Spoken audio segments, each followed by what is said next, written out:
Smart automobile repairs. If you're looking for help fixing your smart automobile, look no further. Our comprehensive smart automobile repair guide will explain common issues, provide tips, and maybe show you how to repair your vehicle. Smart manufactures cars that owners have come to trust. Even a trustworthy autos require occasional maintenance or repair. However, if you're in need of smart auto repair from experienced professionals, your local auto helper can help. Rust. It can come as a shock to find rust on your car, though it doesn't always represent a serious issue. It depends on where the rust is found.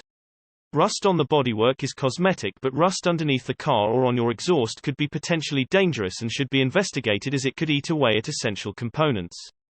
Rust needs an anode, cathode, and an electrolyte to form, which makes cars prone to it.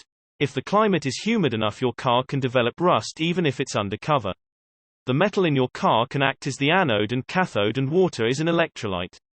A quick check around your vehicle, under the wheel arches, and around the exhaust on a regular basis is often enough to spot any rusting issue, but every few months.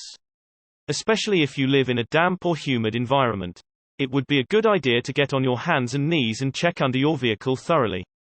Dead battery. This is another reason why your car might not be starting. A dead battery happens when something drains the power out of it. Or if your car battery is old. Car batteries are normally made to last no more than a few years.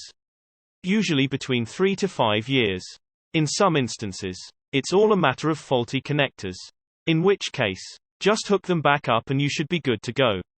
The best way to prevent being surprised by a dead battery is to mark it with the date you purchased it and get a new one before it expires.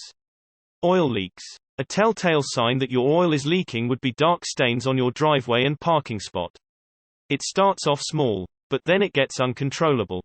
Your oil filter might not be working well, or a plug is missing or misaligned. Oil leaks are easily remedied if you maintain or tune up your car regularly. And change your oil filter at regular intervals. To check for oil leaks, wash the engine bay. You can also find out if any other fluids are leaking from your car this way. Flat tires. Flat tires happen when sharp objects puncture your tire, or your tires are tired from all the wear and tear of being driven over various terrains. They can also happen when tires lose air pressure due to continued use. To prevent flat tires, careful driving is always an idea. You also have to regularly check your tire's air pressure, so it's not over or underinflated, which can cause too much friction on your tires and rip its treads. The radiator is leaking. Radiator leaks are almost always caused by corrosion. Corrosion itself can have a lot of causes, but once you get one leak you are likely to get more, so it makes sense to replace the whole radiator. If you don't keep the radiator in good condition, you can get problems with overheating and, ultimately, could end up with an engine fire. The alternator is failing. The alternator is an essential part of the running of your car.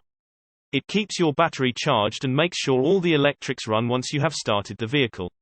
If it breaks, your battery can wear out and you find it difficult to start the car. Keep up with the service intervals and make sure you get it replaced in good time. The starter motor is failing. The starter motor is the component that turns the engine over when you start the car. If it fails, it is either a result of electrical solenoid damage, the motor itself has broken, or there are other faults in the electrical system. It is difficult to assess when a starter motor is likely to break, and to avoid replacing it unnecessarily, it is best to get the car inspected by a professional to determine the cause of the starting issues before doing so. Source: moneymax.ph